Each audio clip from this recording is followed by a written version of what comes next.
Shalom, shalom, je cogite que vous vous portez bien, que l'Éternel vous bénisse abondamment. Nous avons été déjà bénis lorsque nous avons suivi notre deux premières séries concernant les témoignages du paradis. Nous avons pris l'initiative de vous proposer quelques séries concernant les témoignages pour essayer de ranimer encore la foi dans le cœur de plusieurs, contribuer à la maturité de tous pour que nous puissions atteindre la foi en Christ. Que l'Éternel Dieu vous bénisse abondamment. Nous avons la seule responsabilité qui consiste à partager cela avec les autres, parler avec les autres, aller évangéliser avec cela pour que plusieurs personnes puissent connaître la vérité. Que Dieu vous bénisse abondamment. Quant à moi, je continue là où nous sommes limités. Je parlais de ma rencontre avec le Seigneur. J'étais en train de méditer la parole de Dieu. Je vous ai expliqué comment le Seigneur m'a rencontré. Je parlais de comment mon âme était hors de mon corps et comment nous avons commencé à prendre l'ascension avec le Seigneur et nous avons pris la direction du ciel. Bien-aimés, lorsque nous étions en train de monter au ciel, j'étais tellement accroché avec le Seigneur, j'étais accroché tout près du Seigneur et nous étions en train de monter au ciel. Arrivé dans un certain niveau d'altitude, j'ai remarqué que nous n'étions pas le seul dans cette aventure. Il y avait aussi des âmes comme moi et aussi qui prenaient leur ascension dans le royaume de Dieu. Ils montaient aussi au ciel, elles prenaient aussi plutôt la direction du royaume de Dieu. Ces gens étaient vêtus en blanc. Voilà, si j'aimerais plus à utiliser l'expression âme parce que c'est l'état que ces gens étaient spirituellement. Vous devez comprendre que l'homme est un être tripartite. Il a un corps, il a une âme, il a aussi un esprit. L'aventure du corps se limite sur la terre et l'âme et l'esprit prendront leur ascension, soit atterriront soit dans le royaume de Dieu, ou bien soit dans le tourment éternel. Mais ces jours-là, c'était l'expérience du paradis. Lorsque nous étions dans les altitudes avec le Seigneur, je rencontrais encore des âmes qui aussi prenaient la direction du ciel. J'étais maintenant époustouflé, étonné de voir ces âmes prendre ces hommes-là monter au ciel comme moi, et aussi étaient vêtus en robes blanches, d'autres portaient des robes blanches éclatantes, et d'autres portaient celles qui étaient tachetées. Ces gens-là portaient des lampes tempêtes dans leur main droite, et dans la main gauche, ils portaient des palmes. Sur le pont de leurs robes, il y avait ce qu'on appelle des clochettes brillantes. C'était des clochettes brillantes qui résonnaient pendant que ces âmes montaient au ciel. À côté d'eux, chaque âme était accompagnée d'un ange. Un ange l'accompagnait à faire le voyage au ciel. D'autres personnes, quant à elles, étaient accompagnées d'un cortège d'anges qui faisaient l'ascension ensemble. Et tous prenaient la direction du ciel. J'étais maintenant perdu dans cette aventure. Je ne comprenais pas parce que c'était la toute première fois de ma vie de voir les gens voler comme des oiseaux monter au ciel. Le Seigneur, qui lisait facilement ma pensée, ou bien mes pensées parce qu'il comprenait tout ce qui passait au-dedans de mon cœur. Il m'a directement posé la question en me disant d'abord que ne t'étonne pas ce que tu es en train de voir. Est-ce que ces gens-là, il me pose la question maintenant si j'avais l'idée de ces personnes dont je voyais prendre l'ascension au ciel. Voilà, je lui ai répondu, Seigneur, c'est ma toute première fois de ma vie de voir les gens voler comme des oiseaux. Parce que c'était quand même étrange. Je venais de la terre, j'étais un être humain, je vivais dans le monde, je n'ai jamais, dans la raison humaine, je n'ai jamais connu cela. Vous voyez, parce que la création ne se limite pas seulement à la réflexion des hommes. Donc, dans notre intelligence humaine, je ne comprenais pas cela. C'était étonnant, c'était une surprise pour moi ces jours-là. Je lui ai répondu que je ne comprenais pas et je ne maîtrisais pas cette aventure. Le Seigneur a commencé maintenant à m'expliquer l'identité de toutes ces personnes qui volaient vers la direction du royaume des cieux. Il me dit ceci, premièrement, ce sont des chrétiens qui viennent fraîchement de mourir sur la terre. Lorsqu'un chrétien meurt sur la terre, son âme prend la direction du royaume de Dieu. Mais la disponibilité de leur âme déterminera maintenant leur entrée dans le royaume de Dieu. Ils sont certainement des chrétiens qui viennent fraîchement de quitter la terre et ils prennent leur ascension dans le royaume des cieux. Nous allons leur suivre pour que tu voies comment se déroule le jugement dans ces royaumes. Bien-aimés dans le Seigneur, mais ce qui m'avait étiqué, c'était l'habillement de toutes ces personnes. Comme je venais de le dire, tous étaient vêtus en blanc, soit blanc éclatant ou bien d'autres, c'était des robes blancs mais tachetées, donc c'était des robes sales. Elles portaient plutôt de palmes dans leurs mains et leurs robes avaient des clochettes, comme je venais précédemment de l'expliquer, des clochettes brillantes. C'était comme ça, de palmes dans la main gauche et aussi des lampes tempêtes dans la main droite. Le Seigneur avait d'abord commencé à m'expliquer, la première chose, il a commencé à m'expliquer l'aventure de porter des lampes dans leurs mains. Il me dit ceci, le lampe tempête qui tenait chacune de ces âmes était l'expression de ce que nous appelons la conscience. La conscience joue le rôle de témoin dans l'homme pour lui dire de faire ce qu'elle estime juste et refuser d'accomplir ce qu'elle croit être mal. C'est ça le rôle de la conscience dans la vie de l'homme. Mais il me dit ceci, là c'était la conscience de l'éternité. Ils étaient des chrétiens, ils priaient dans des églises, ils appartenaient dans une famille chrétienne, ces gens allaient à l'église et l'église les a communiqué la conscience de l'éternité. Chaque chrétien doit avoir cela dans son esprit, avoir la pensée, la conscience qu'un jour nous ne serons plus dans ce monde, un jour nous allons joindre l'éternité. Alors je lui ai posé la question pourquoi c'était des lampes tempête, quand même des lampes tempête allumées. Le Seigneur a continué à m'expliquer encore un peu plus de précision en me disant ceci. La conscience a été donnée à l'homme pour aider l'homme dans sa prise de décision. La conscience incite l'homme dans le choix que l'homme doit faire sur la terre. Lorsque vous faisiez quelque chose qui n'est pas bonne, la conscience va vous interpeller en vous disant non, ne fais pas cela, cela n'est pas bien.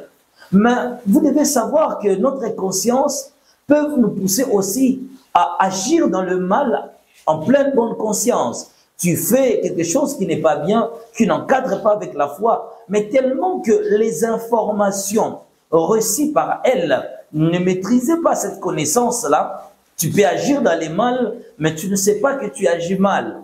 Donc, la conscience est guidée par rapport aux enseignements, aux informations qu'elle possède. Nous allons lire quelques passages de la Bible pour nous comprendre. Nous sommes dans le livre de Luc, chapitre 12, le verset 35. Luc, chapitre 12, le verset 35. La Bible dit ceci. Voilà. Que vos reins soient saints et vos lampes allumées. Voilà. Que vos reins soient saints et vos lampes soient allumées. Bien-aimés dans le Seigneur était en train de m'expliquer l'avantage de la conscience. La conscience guide l'homme dans ses prises de décision. C'est elle qui nous dit que ce que tu veux faire est bien, ce que tu veux faire n'est pas bien. Je me souviens, il y a eu une femme dans la Bible où le souverain sacrificateur sont venus vers Jésus-Christ, et les pharisiens sont venus vers les Christ en disant « Cette femme venait de commettre l'adultère et la loi de Moïse nous disait que une femme pareille, on doit la lapider. » Jésus leur a posé la question « Lequel d'entre vous n'a pas commis le péché qu'il jette la pierre ?» Et personne, comme nous le savons tous, personne n'a pas pu lancer une pierre envers la femme. Bien-aimés dans le Seigneur, la conscience de l'homme est notre premier jugement. Le Seigneur me dit, la conscience est le premier jugement de l'homme sur la terre. C'est elle maintenant qui reproche l'homme sur ses prises de décision. Et Dieu, quand il jugera les hommes, il tiendra compte de reproches que ta conscience te disait. Lorsque tu voulais faire quelque chose, tu n'étais pas en accord avec elle. Lorsque ta conscience disait, non, ce que tu veux faire n'est pas juste, et que tu n'as pas voulu écouter la voix de ta conscience, le sort de cet homme-là sera la condamnation. Il me dit, la conscience a été donnée pour avertir les hommes.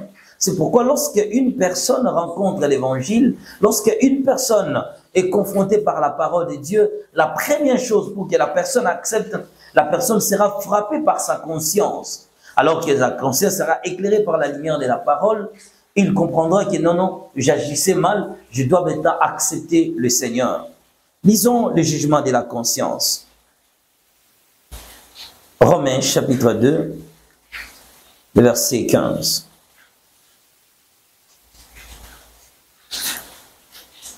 Romains chapitre 2, verset 15. La parole de Dieu dit. Il montre que l'œuvre de la loi est écrite dans leur cœur, leur conscience en rendant témoignage et leurs pensées s'acquisant ou se défendant tour à tour. Voilà, la conscience d'un chrétien incite à faire ce qui est bien. Et surtout, c'est la conscience qui nous guide dans nos différentes relations sur la terre. Comment nous devons nous comporter face à la société, comment nous devons nous comporter à l'église, comment nous devons nous comporter envers les gens. C'est toujours la conscience qui nous interpelle. Comment nous devons respecter la loi du pays. La conscience d'un chrétien est très importante, peut être aussi appelée comme étant témoin de la profondeur et de l'authenticité de la véracité récite. Donc chaque fois que j'ai reçu une connaissance, chaque fois que je assimile une connaissance, la conscience sera maintenant le témoin. C'est elle qui va commencer à témoigner dans la vie de l'homme comment tu dois te guider, comment tu dois agir. Combien de personnes d'entre nous écoutent la voix de leur conscience? Combien n'ont pas suivi leur conscience, ne voulant pas écouter la voix de cette dernière, qui ne cesse pas de nous interpeller, que non, ce que tu fais n'est pas juste. Tu es un chrétien, ce que tu veux faire ne répond pas à la parole de Dieu. Lorsque le Seigneur m'a expliqué l'histoire de la lampe tempête, le Seigneur continua de m'expliquer encore.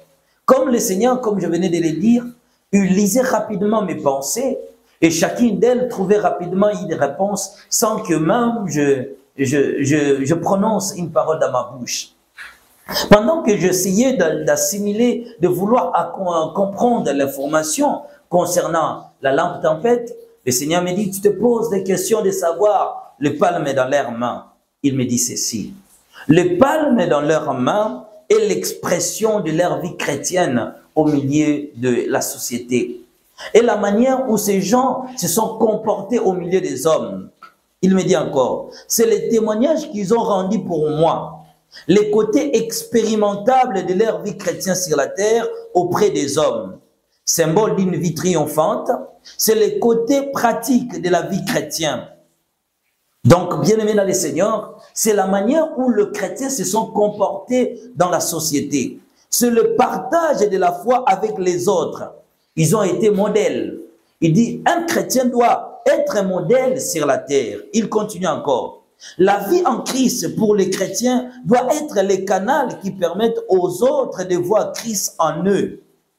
Tout enfant de Dieu doit apprendre à laisser l'espace pour que les autres acceptent Christ à travers de sa vie, au travers de sa vie. Bien-aimé, quand le Seigneur m'a dit cette parole, bien-aimé, j'étais maintenant sous le choc. Parce que humainement, nous savons que parfois nous disons, nous n'avons, la vie de Dieu nous a été dotée, nous n'avons de compte à rendre à personne. Mais le Seigneur me dit que le palme dans le main sont l'expression de notre conduite. L'expression de comment nous nous sommes comportés envers nos prochains. Comment nous avons agi. Dieu tiendra compte de la manière où nous avons vécu dans la société. Est-ce que réellement nous étions des lumières du monde? Est-ce que nous avons contribué au salut des autres? Est-ce que notre manière d'agir a permis aux autres d'accepter le Seigneur? Alors, lisons la parole de Dieu pour avoir un peu plus d'éclaircissement et je continuerai. Nous sommes dans le livre d'Apocalypse, le chapitre 7, le verset 9. Voilà, bien-aimés, nous prenons nos Bibles rapidement. Apocalypse, chapitre 7, le verset 9. Il est dit ceci. Voilà. Verset 9. Après cela, je regardais, et voici, il y avait une grande foule, que personne ne pouvait compter, de toute nation, de toute tribu, de tout peuple et de toute langue. Ils se tenaient devant le trône et devant l'agneau, revêtis de robes blanches et des palmes dans leurs mains. Voilà, nous prenons encore Matthieu chapitre 5, le verset 13 au verset 16. Voilà, ok, nous lisons les textes. La Bible dit ceci. Vous êtes le sel de la terre, mais si le sel perd sa saveur, avec quoi la lui rendra-t-on? Il ne sert plus qu'à être jeté dehors et foulé aux pieds par les hommes. Vous êtes la lumière du monde. Une ville située sur une montagne ne peut être cachée. Et on n'allume pas une lampe pour la mettre sous le boisseau, mais on la met sur le chandelier et elle éclaire tous ceux qui sont dans la maison. Que votre lumière luise ainsi devant les hommes, afin qu'ils voient vos bonnes œuvres et qu'ils glorifient votre Père qui est dans les cieux. Voilà, comme il y a plusieurs textes bibliques à lire, j'aimerais rajouter ceci, Romains chapitre 2, le verset 17 au verset 24. Bien-aimé, le Seigneur était en train de m'expliquer le rôle des comportements d'un chrétien sur la terre. Lorsque nous atteignons la maturité, nous comprenons que nous ne vivons pas simplement pour nous-mêmes. Ce n'est pas seulement parce que je reçois Jésus et que Jésus n'appartient qu'à moi-même et que je n'ai de compte à rendre qu'à Dieu lui-même. Bien-aimé, la vie chrétienne, c'est la vie communautaire. Étant appelés chrétiens, Dieu nous appelle à vivre dans la communauté. Nous sommes appelés à partager notre vie avec les autres. C'est ça l'expression de la chrétienté. Maintenant, Dieu tient compte de la manière où nous nous sommes comportés, comment le monde nous jugeait, comment les gens appréciaient notre caractère. Est-ce que tu as eu un caractère appréciable ou un caractère indésirable? Bien-aimé dans le Seigneur continue, il me dit encore ceci, ces gens-là prêchaient par leur caractère et leur dédication, leur réaction. Bien-aimé dans le Seigneur, il continue de m'expliquer cette réalité. Le comportement joue un rôle essentiel dans notre vie communautaire. Le comportement permet de recevoir un grand respect, particulièrement envers nos semblables. En étant que chrétiens, nous sommes impliqués dans cette bataille gigantesque qui se livre entre notre propre chair, nos propres vouloirs et notre foi. Étant chrétiens, nous devons partager notre vie chrétienne avec les autres. Bien-aimés, les comportements nous aident à mener une vie paisible et tranquille, en toute piété et en tout respect, bien-aimés. La vie chrétienne doit avoir un reflet sur nos contemporains, doit avoir un effet plutôt sur nos contemporains. Partout où nous nous retrouvons, partout où nous sommes, il faut que notre vie chrétienne ait de l'influence sur les autres. Nous sommes appelés à influencer les autres. Bien-aimés dans les Seigneurs, est-ce que tu es une occasion de chute pour les païens ou bien tu permets aux autres de recevoir les Seigneurs? Nous sommes des influenceurs dans ce monde. Le monde nous regarde. Bien-aimés, les gens ne tiennent pas compte de notre façon de parler, de notre façon d'agir, pardon, de notre façon de prêcher la parole. Bon peut sembler être la connaissance, l'évangélisation que tu fais souvent, mais le côté comportemental, ton côté du comportement, est-ce que tu sers de témoignage?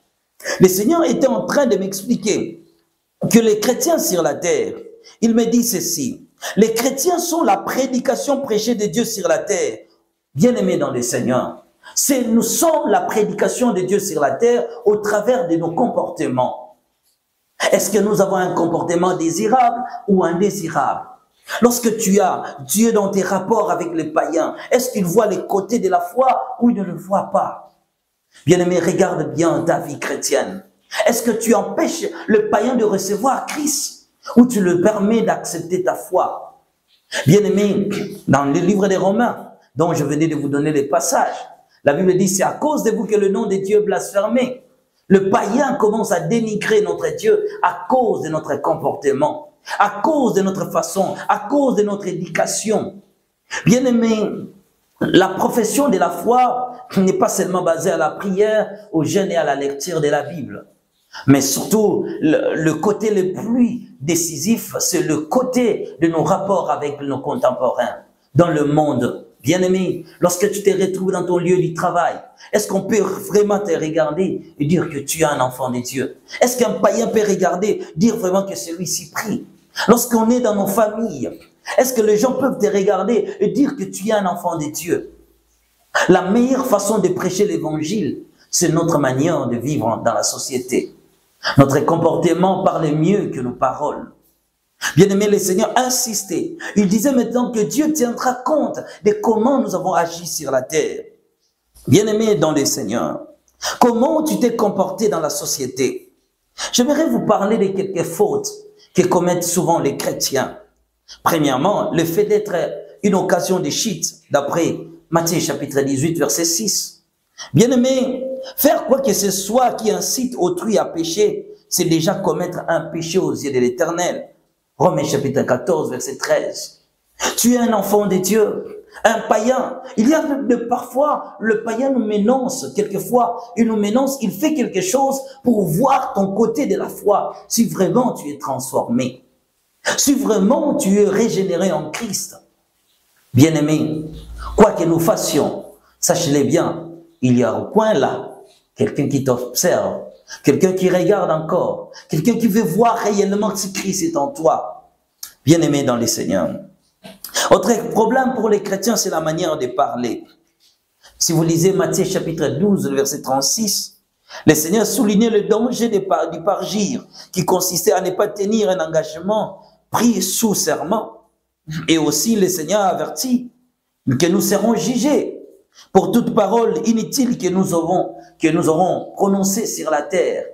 Ta manière de parler, tes propos, bien-aimés, lorsque les païens te regardent, est-ce qu'ils voient en toi vraiment que tu es un enfant de Dieu?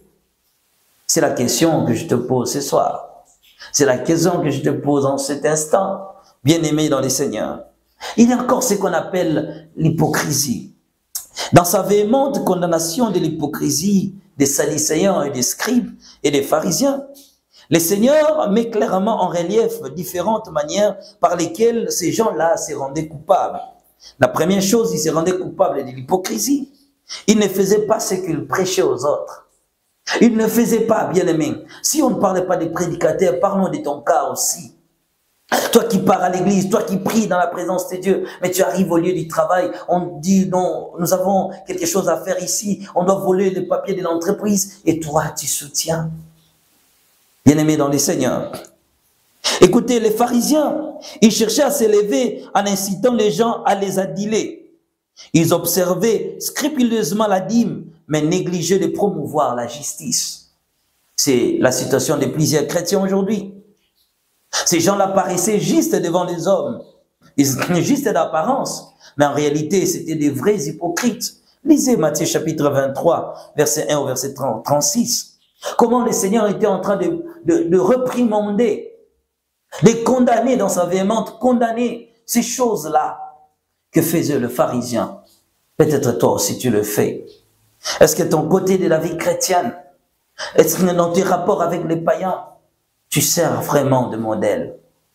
Le Seigneur continue de m'expliquer, bien-aimé dans le Seigneur continue de m'expliquer, après m'avoir expliqué la lampe et m'avoir expliqué le palme, le Seigneur va maintenant me parler d'une histoire très fracassante concernant l'habillement.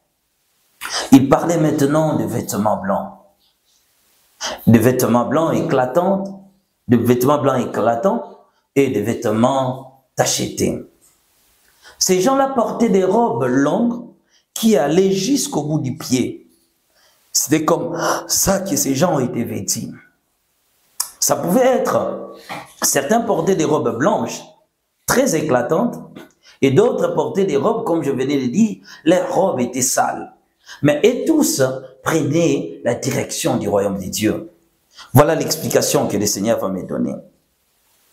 Bien-aimé dans le Seigneur, il va maintenant m'expliquer sur le vêtement blanc, qui est juste une image symbolique.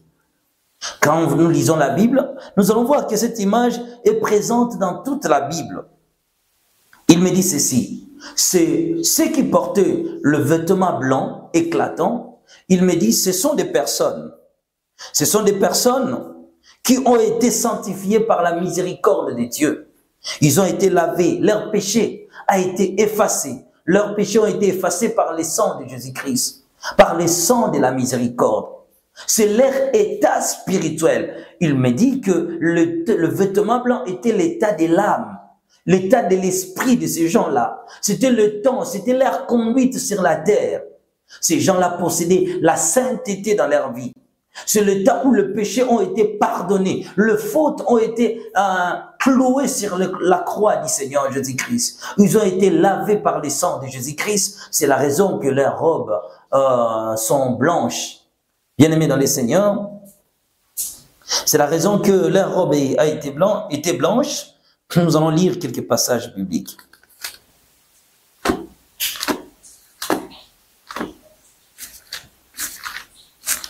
Apocalypse chapitre 3. Apocalypse chapitre 3, versets 4 à 5. La parole de Dieu dit ceci. Cependant, tu as à Sardes quelques-uns qui n'ont pas souillé leurs vêtements. Ils marcheront avec moi en vêtements blancs parce qu'ils en sont dignes. Celui qui vaincra sera revêtu ainsi de vêtements blancs.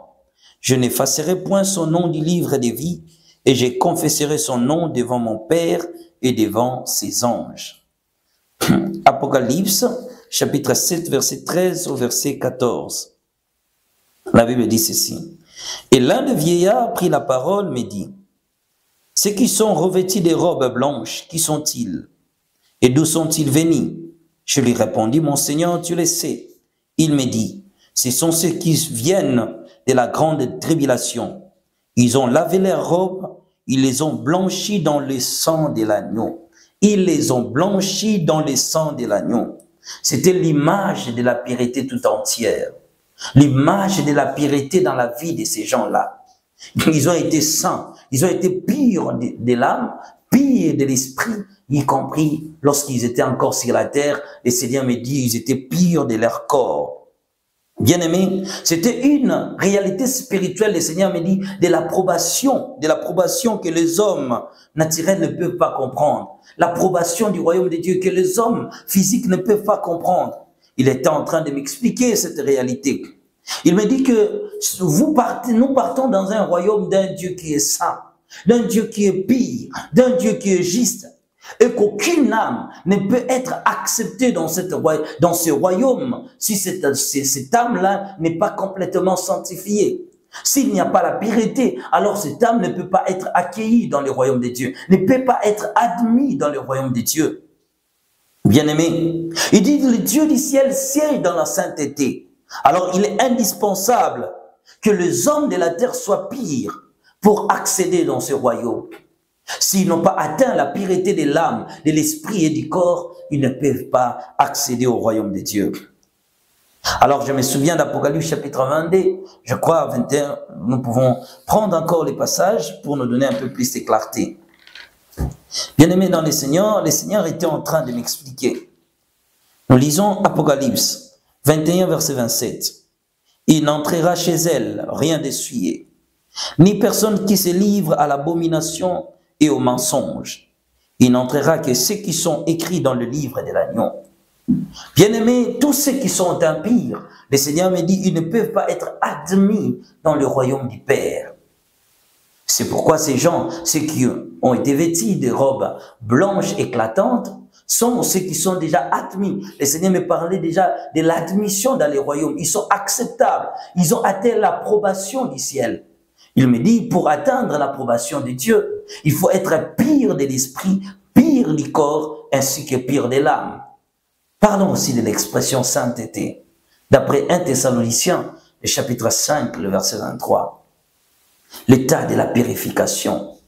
Alors je voulais savoir un peu plus dans la profondeur. Le Seigneur continue d'abord à m'expliquer. Et puis nous allons voir à la fin comment il a accompli cette histoire. Maintenant, mon attention est tournée sur ceux qui portaient des vêtements sales. Donc, des vêtements sales, tachetés. Il me dit ceci. C'est leur état souillé. Ils sont souillés par le péché. En réalité, ils étaient des chrétiens sur la terre. Ils allaient à l'église, ils priaient, ils ont reçu Jésus-Christ dans leur vie. Ils ont donné leur vie au Seigneur. Mais ils vivaient dans le péché. Ils vivaient dans la dualité. Ils commettaient le mal. Ils péchaient à tout moment. Pour eux, c'était pécher et puis demander pardon. Bien sûr, Dieu te pardonne. Mais à la fin, c'était quoi? Le jour de leur mort, bien-aimés dans le Seigneur, il me dit, ils ont commis des sortes de péchés. Ils ont péché avec leur corps et ils ont péché avec leur âme. C'est l'état de la souillure de ces hommes. Ils ont souillé leur vie chrétienne. Ils étaient des enfants de Dieu, mais ils se compromettaient encore. Ils étaient les enfants de Dieu, mais ils résistaient à la parole de Dieu. Ils résistaient à la vérité. Ils n'ont pas accepté, ils n'ont pas laissé la place à la vérité de guider leur vie. Ils n'ont pas voulu écouter la voix de la parole de Dieu pour suivre les principes écrits. Ils n'ont pas le principe écrit. Bien-aimés dans les Seigneurs, ils n'ont pas voulu obéir à la parole de Dieu. Ils n'ont pas voulu pratiquer la parole de Dieu. En plus, ils ont encore commis les péchés spirituels. Leur âme était souillée par des rapports sexuels dans les rêves. Ils mangeaient dans leurs rêves. Ils se voyaient nus dans leurs rêves. Bien-aimé, peut-être tu es dans ces cas-ci. Ésaïe chapitre 64, verset 5. Bien-aimé dans les Seigneurs. Alors, je voulais comprendre. Il me dit, tous ceux qui portent déjà des robes sales sont spirituellement disqualifiés. Mais tu verras encore des choses plus grandes. Continuons notre ascension. Alors, je lui ai posé des questions. Je voulais savoir comment conserver sa robe blanche jusqu'au retour du Seigneur Jésus-Christ et comment, si la robe est sale, comment la purifier. Écoutez quelques réponses du Seigneur. Il me dit ceci. Premièrement, il faut une repentance sincère. Si tu rêves, soit tu es ni, tu rêves, soit tu n'es pas vêtu spirituellement, sache que le diable a volé ta vie spirituelle. D'après Apocalypse chapitre 16, la Bible nous dit, errez ceux qui veillent et qui gardent leurs vêtements. Bien-aimés, ce sont des gens qui ont perdu leurs vêtements spirituels. Tu dois faire ce qu'on appelle la repentance sincère. Apocalypse, Actes des Apôtres chapitre 2, le verset 38. Après, tu dois implorer le sang de Jésus-Christ, la purification du sang de Jésus-Christ. Vous devez savoir que le sang du Seigneur, le sang est le principe fondamental éternel établi par Dieu pour la purification des péchés, selon ce qui est écrit dans Hébreux chapitre 9, le verset 22. Bien-aimés dans les Seigneurs. Maintenant, lorsque je voulais savoir comment c'est conservé, il me dit, dans la purification, il m'a encore parlé, si tu rêves que tes vêtements sont sales, soit tu portes des vêtements déchiquetés, il me dit encore, revois tes enseignements, tes prédications, ce que tu écoutes à l'église. Est-ce que les enseignements que tu écoutes dans votre église, l'évangile qu'on vous enseigne, contribue à votre conscience pour l'éternité ou contribue pour votre vie terrestre? Est-ce qu'on vous enseigne des choses qui garantissent votre ascension au ciel?